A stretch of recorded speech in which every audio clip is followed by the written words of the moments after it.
ඔබතුමා සිරින්ජර් සහ එන්නත් පිළිබඳ කැබිනට් යෝජනාවක් තියෙනවා. අද වන විට මේ විශේෂඥ වෛද්‍යවරු රෝහල් පද්ධතියෙන් නැති ඖෂධ පිටින් ගන්න එක සම්බන්ධව ගැටලුවක් මතුවලා තියෙනවා. දැන් මේ ඔබතුමන්ලා මේ සම්පාදනය කරනවට අමතරව තමයි විශේෂඥ වෛද්‍යවරු පිටින් ගන්න කියලා රෝගීන්ට නියම කරන්නේ රෝහල් පද්ධතිය නැති ඖෂධ. මේ ගැටලුව මොකක්ද දැමතුමා? ඒ කියන්නේ මේ රෝහල් පද්ධතියට මේ බෙහෙත් හඳුන්වා දීමද විශේෂඥ වෛද්‍යවරු කරන්නේ නැත්නම් ඔබතුමාලා මේ ප්‍රසම්පාදනය කරන්නේ නැද්ද විශේෂඥ වෛද්‍යවරු කියන ඖෂධ? ඒ ගැන තව ප්‍රශ්න තියෙනවද? මම ඒක උත්තර දෙන්න. ඒ සම්බන්ධයෙන්.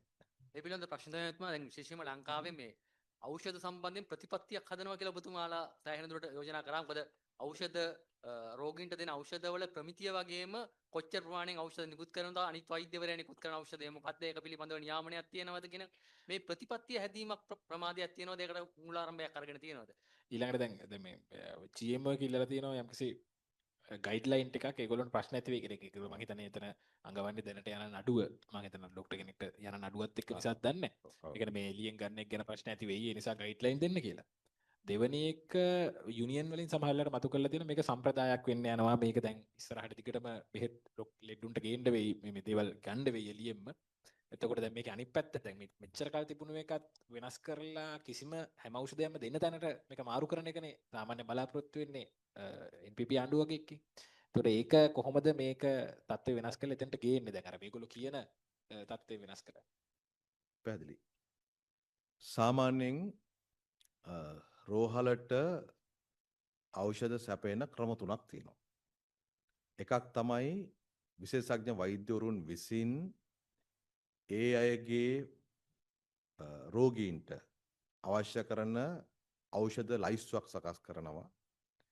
ඒ ඖෂධ ලයිස්තුව අනුව තමයි සෞඛ්‍ය අමාත්‍යාංශය මේ වන විට අපේ වෛද්‍ය සැපයීම් අංශය හරහා රෝහල් වලට ලබා දෙන ඖෂධ වර්ග 862ක ලයිස්තුවක් අඳුනගෙන තියෙනවා. ඒතර අපි රෝහල් වලට සෞඛ්‍ය අමාත්‍යාංශය හරහා ඖෂධ 862කුත් ශල්‍ය උපකරණ 12444කුත් සපයනවා.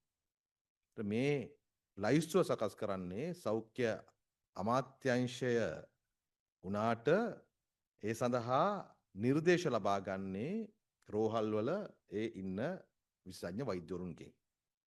ඒ අනුව තමයි දැන් මේ මොහොතේ පවතින ඖෂධ වර්ග 862ක් සහ ශල්‍ය උපකරණ 12444ක් තමයි අපේ ලයිස්තුව තිබෙන්නේ. මේ ඖෂධ වර්ග 862කින්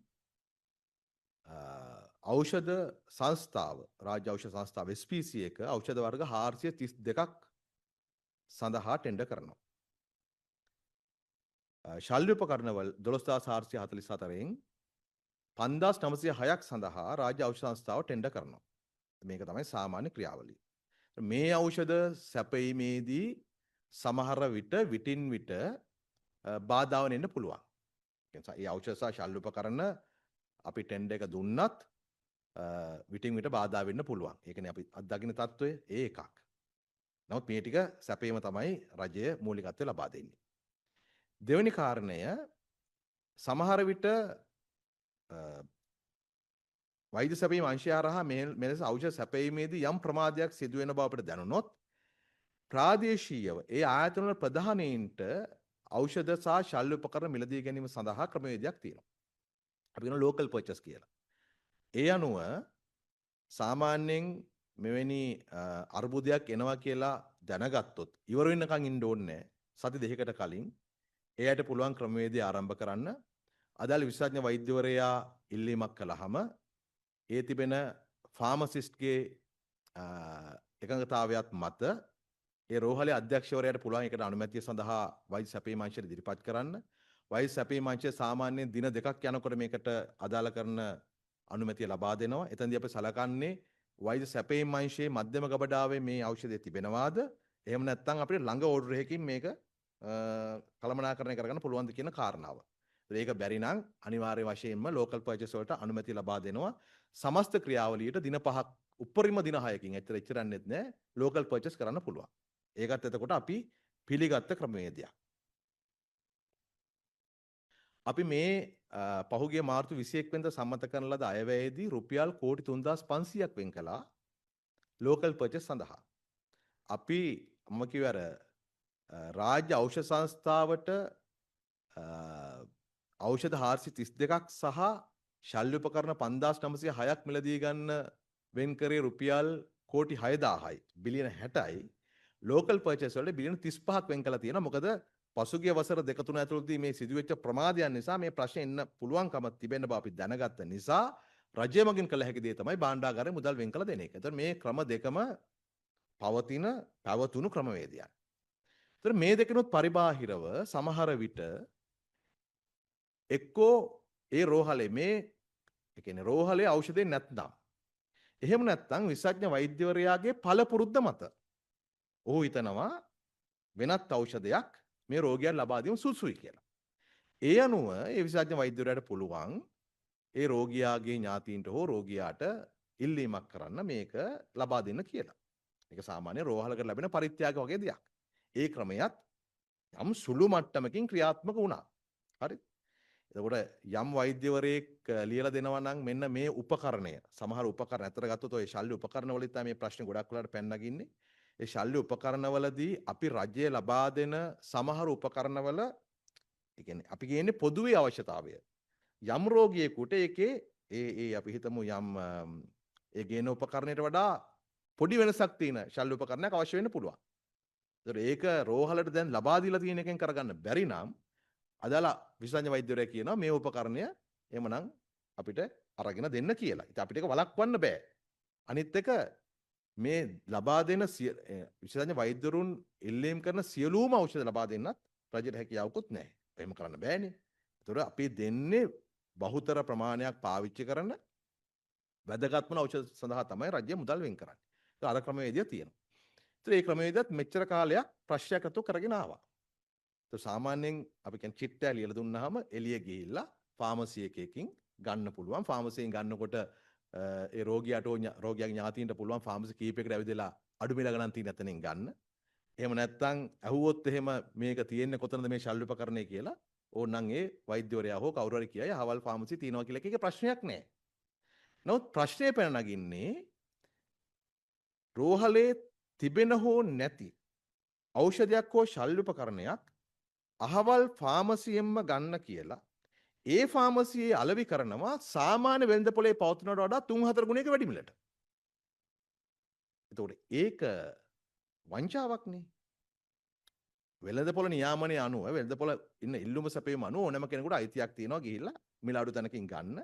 හැබැයි යම් කෙනෙක් කියනවා නම් අහවල් තැනින් තමයි අහවල් උපකරණ ගන්න ඕන කියලා සහ සාමාන්‍ය වෙළඳපොළේ මිලට වඩා 4-5 ගුණයක් එතන වැඩි නම් එතන ප්‍රශ්නයක් තියෙනවා. එතකොට මේ පරීක්ෂණය සිදු වෙන්නේ එවැනි සිදුවීමක් හෝ සිදුවීම් කීපයක් සම්බන්ධයෙන්. අපි දන්නවනේ ඖෂධ සමාගම් ලාභයක් තියාගන්නවා. කමක් නැහැ කියමුකෝ. අසාධාරණ ලාභයක් නැතුව සමාගම වැඩ කරන අයට පඩි ගෙවන්න, විදුලි බිල් ගෙවන්න, ඒගොල්ලෝ යම් පිරිවැයක් දරලා තිනවා, ඒගොල්ලෝ ආයෝජනයක් කරලා තිනවා, ඒගොල්ලන් ලාභයක් අවශ්‍යයි.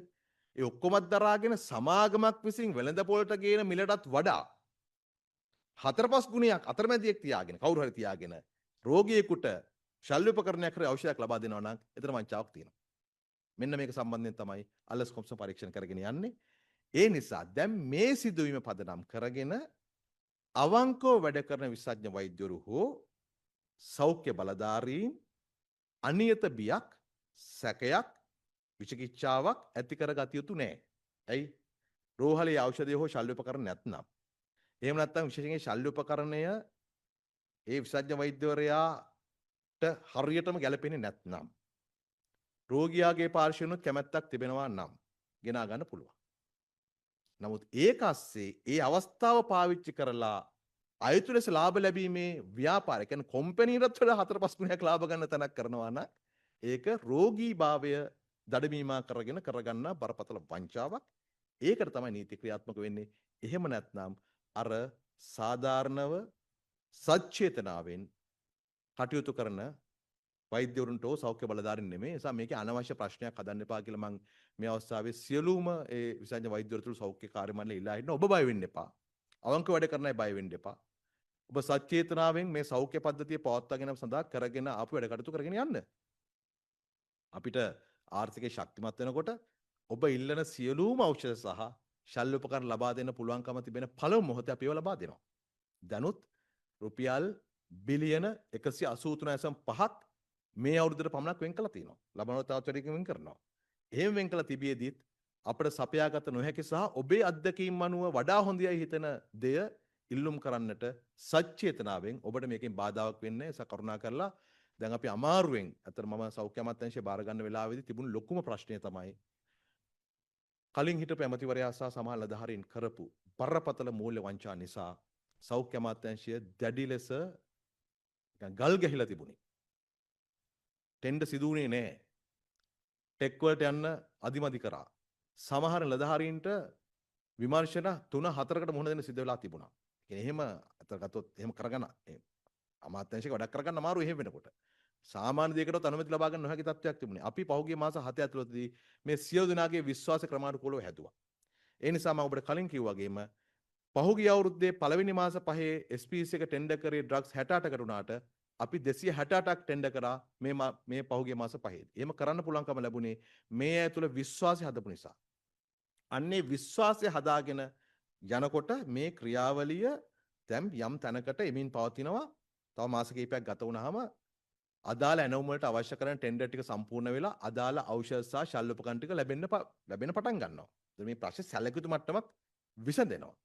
එහෙම තිබියදී දැන් අර ඒ විශ්වාසයේ පළුදුන ආකාරයට අනියත බියක් ඇති කර ගැනීමෙන් තාක්ෂණ ගේම් කමිටුව වලට සම්බන්ධ නොවීමෙන් හෝ එහෙම නැත්නම් ඒ ක්‍රියාවලියට මැදිහත් නොවීමෙන් වෙන්නේ ඇත්තටම ඒ අපි මේ කරගෙන යන්න හදන යථාවත් කරන ක්‍රියාවලට බාධා පමනවන එක. ඒ වගේ මම මේ වෙලාවේ කියන්න කැමති සමහර දේශපාලනිකව දැනුවත් කණ්ඩායම් අපි මේ සෞඛ්‍ය අංශය යලි නගා සිටවලා යථාවත් කරන වැඩපිළිවෙල කඩාකප්පල් කිරීමේ වංචනික චේතනාවෙන් කටයුතු කරන බව අපිට පේනවා. ඒගොල්ලෝ සමහර දේශපාලන පක්ෂවල ඍජුවම සම්බන්ධයි. සමහර තැනක මන්ත්‍රීවරු ඒගොල්ලොන්ට වෙන තැන් වලින් වැටුප් සහ දීමන ලැබෙනව අපි දන්නවා. සමහර කම්පැනි පිටිපස්සෙන් ඉන්නවා කීපයක්. ඒ අයගේ අරමුණ තිබෙන්නේ දැන් මේ විශ්වාසයක් සෞඛ්‍ය අංශයේ ගොඩනැගෙමින් ක්‍රියාවලිය යථාවත් වෙන එක වළක්වන්න.